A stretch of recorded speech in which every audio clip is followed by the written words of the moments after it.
Поднимаясь с горы, помашь не только мышки, а еще личка. Занятие это очень такое утомительное. Тут уже, кстати, акцентик появился немножечко грузинский. До встречи, я думаю, уже на Казбеке.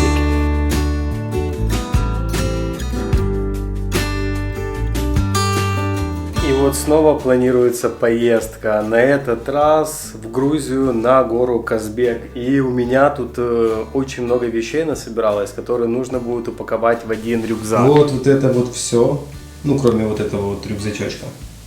Это все надо будет запаковать в один вот такой 65-литровый рюкзак.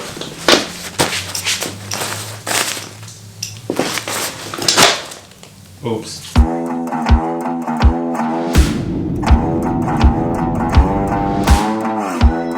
Город Степацминде, или старое название Казбеги, которое тоже очень популярное, это первый город, который ты приезжаешь, чтобы подняться на Казбек. И вот мы здесь.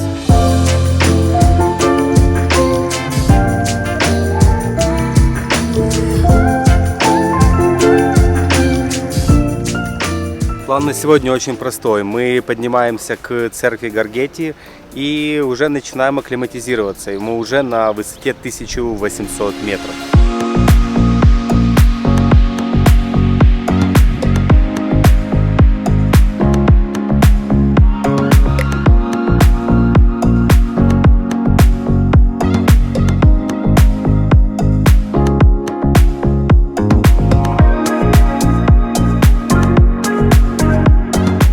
Сейчас поднимаемся на церковь в Гаргети.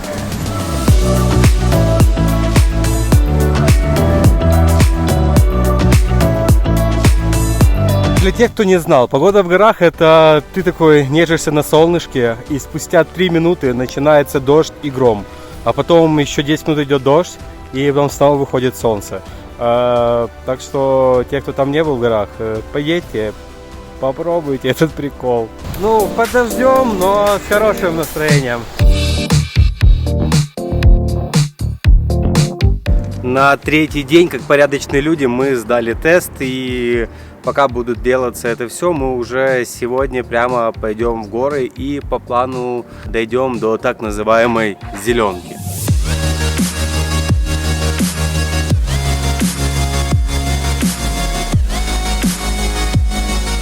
Поднимаясь с горы, помашь не только мышки, а еще личка. Начинаем наш подъем на Казбек. Внизу там осталась церковь, и впереди ближайшая остановочка — это зеленка. Первый ходовой день. Посмотрим, что он нам принесет.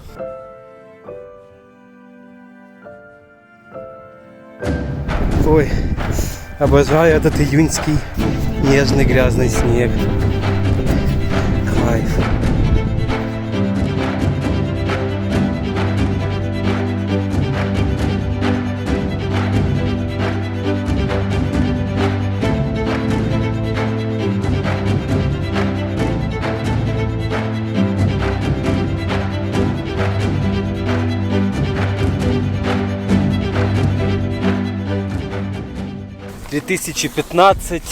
$3014 метров, это зеленка. Мы сюда добрались буквально вчера, оказывается, днем. Тут было дофигища снега, а сейчас, благо, его нету, поэтому я считаю, нам повезло. Поставили лагерь и будем заниматься вечерними горными радостями.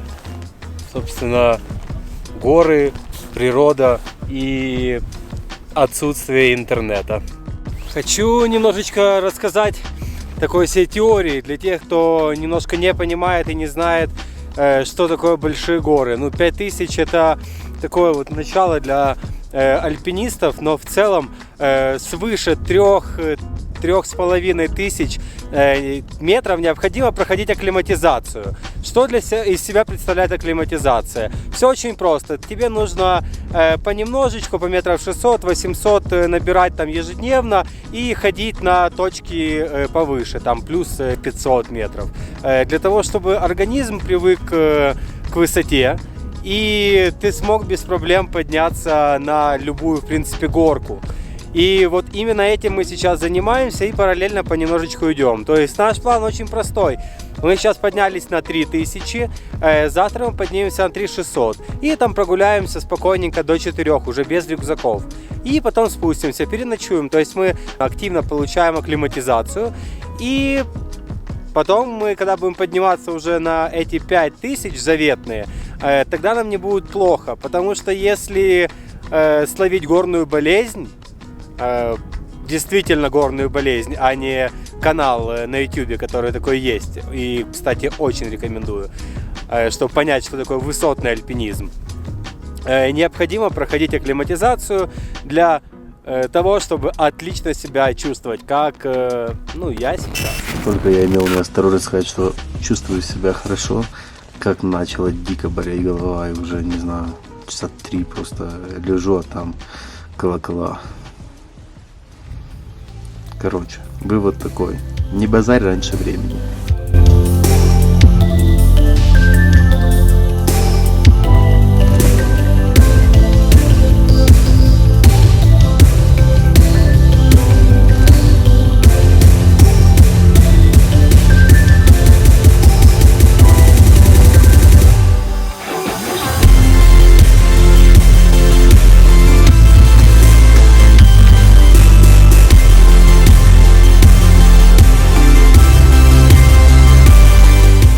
В 9 утра стартовали с зеленки, со всеми вещами, совсем.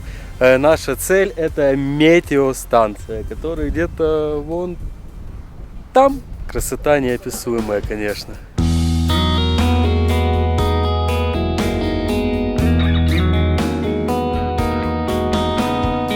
Поднялись почти на метеостанцию. Вот она там позади меня. Такой нелегкий, конечно, подъемчик оказался. Я ожидал, будет полегче. Нужно сразу дальше идти, но уже с маленькими рюкзачками. Немножечко-то акклиматизироваться в этих горах, которые позади меня. И, кстати, у нас новая высота на текущий момент 3670, или 3650 метров. Мы остановились в этой обсерватории, которая позади. И будем идти гулять, отдыхать, наслаждаться.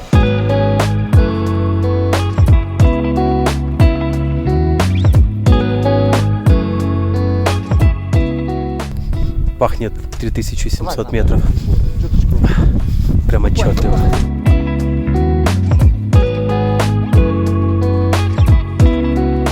Такое чувство, что на какую-то другую планету попал.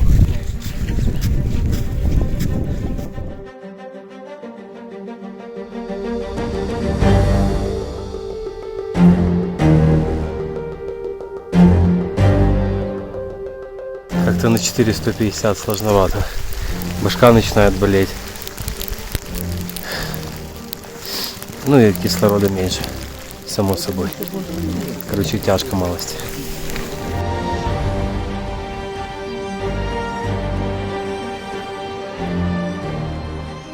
Так, остановились мы ночевать в метеостанции, такие комнатки и лежаночки тут на спальниках, на карематиках. И вчера я как раз ощутил первый раз, что такое горная болезнь. Мы вот пришли, поднялись от метеостанции еще до 3800 метров, вроде нормально, и спустились, и меня тупо накрыло. Голова ужасно болела, хотелось как-то просто поваляться, ничего не делать, и аппетита вообще не было. И вот так вот часов 5 меня бомбило. Я лежал, но потом уже к 11 вечера проснулся, и аппетит появился, и вот все, что надо. И это, я вам скажу, такое себе состояние. В общем, за высокие горы надо немножечко заплатить.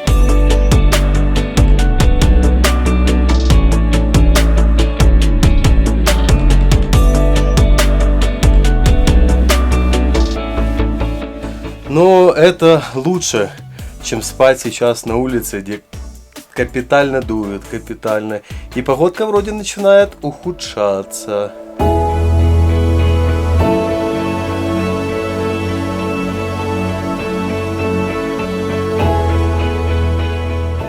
Позади меня Казбек. А сегодня мы просто будем идти до высоты 4400, чтобы проверить все снаряжение, научиться, кто не умеет работать с веревками, кошками и вот этим вот всем необходимым, что нужно будет, скорее всего, завтра, потому что, возможно, завтра у нас будет именно штурм вершины.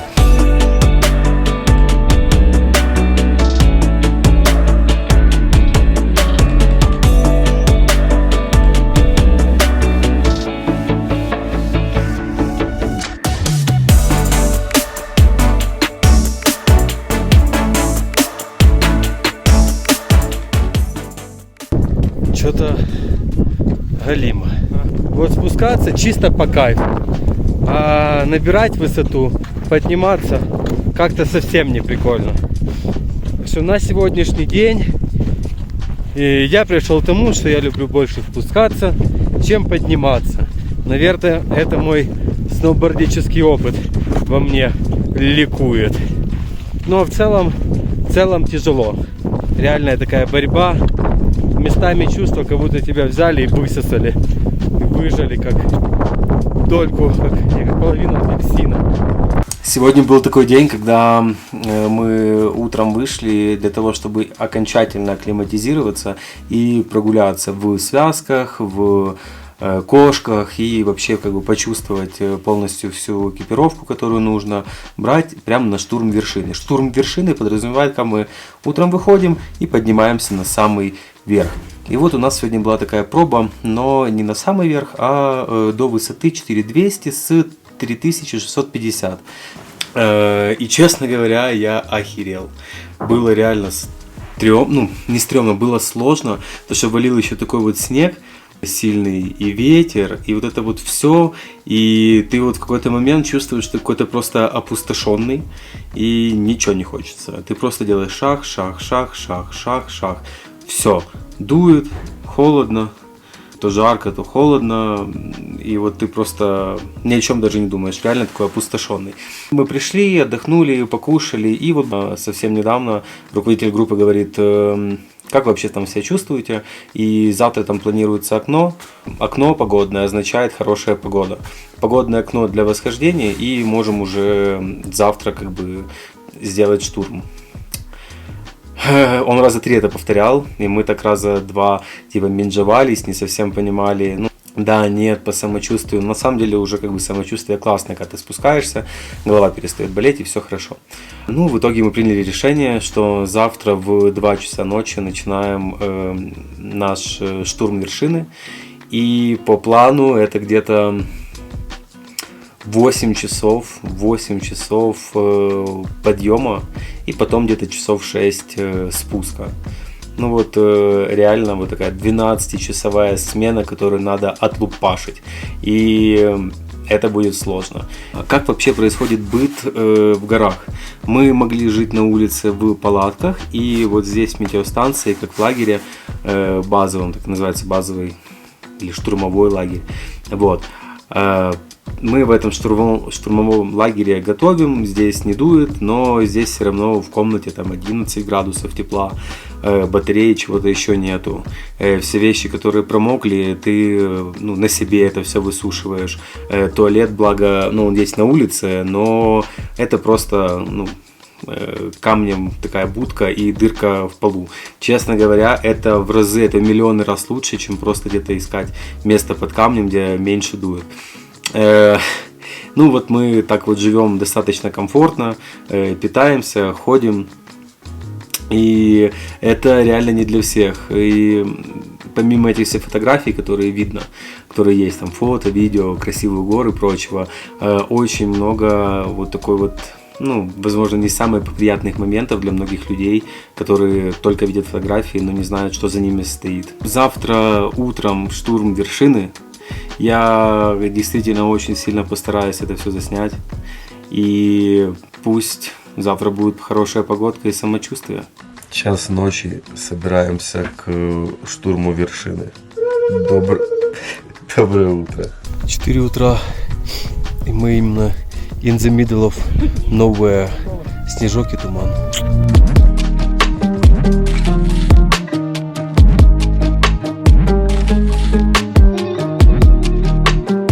4200. Ввязались в петелечки. Еще 250 метров и еще всего 800 метриков. Фоточку. И сейчас 5 утра. Go.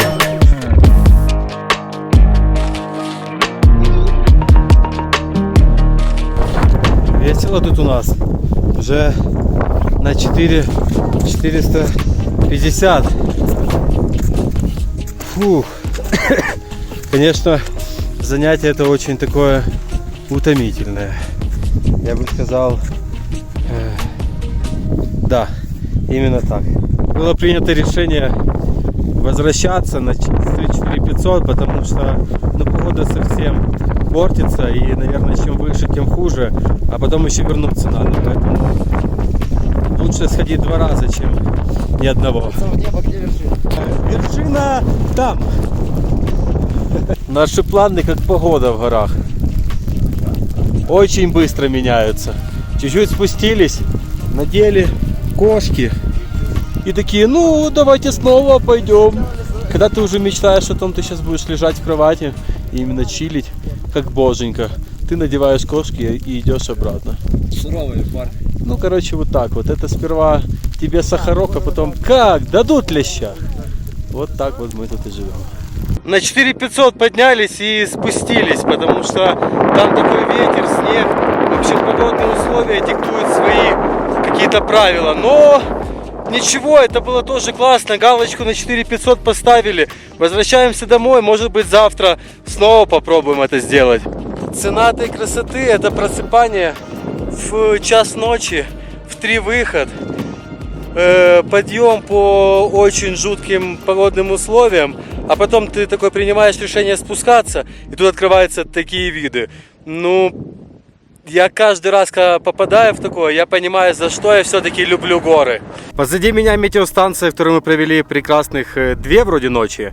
И вчера вообще был прикол. Тогда мы решили стартовать без отдыха, просто вчера прогулялись до 4200, такие измотанные были, и в итоге решили, а давайте мы в час ночи встанем и в 2 пойдем. И вот так вот мы в 2 часа ночи и пошли. Ой, конечно, погодка была вообще не очень добрая к нам, к сожалению. Мы поднялись до 4500 метров. И потом наш руководитель принял решение возвращаться, потому что, ну, скорее всего, на вершине было не очень классно. Но зато, когда шли обратно, это было просто пушка. Там такие кадры, там, ну, я не знаю, я такого еще не встречал в горах. Это реально, ну, прям фантастика. По ощущениям, на самом деле, если ты найдешь свой темп, если ты найдешь свой ритм дыхания, то достаточно легко. Мы из 8 часов поднялись только 5, то есть еще 3 оставалось. Но это все нюансы. На самом деле получили наслаждение отличное. Конечно, украинские Карпаты — это вам не грузинские. Вот эти все, как они называются? Короче, этот хребет, он намного круче, он намного красивее. И это правда. Особенно, когда есть погода. Когда здесь есть погода, я просто не знаю, в какую сторону смотреть, потому что везде какой-то супер-мега красивый вид. И вот они.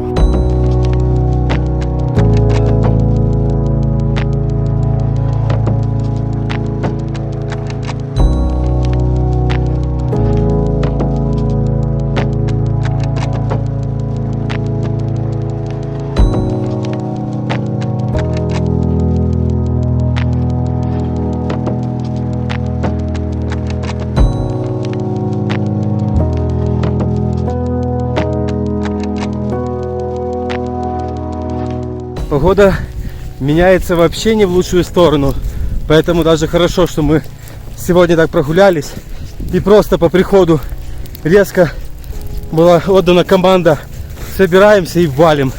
И вот сейчас мы из -5, из такого снежного рая, мы катапультируемся вниз с 3600 на сколько-то там 1700, то есть в 2 раза сбрасываем высоту. Фух. И там уже будем отдыхать. Вот такие вот бывают горные приключения. Вот это я называю жизнь, когда валишь с рюкзаком под дождь, по грязюке. И в час ночи проснулся, а уже часа, не знаю, 4-3. И поднялись на 4500, а потом спустились обратно на 3600, собрали вещи и спускаемся полностью домой. Ну как, в Казбеге. Сейчас до церкви, который 2200 спускаемся. Короче, перепады и силовые нагрузки у нас тут получились вообще безумные. Но чисто по кайфу, если честно. Классно так себя испытывать, мне нравится.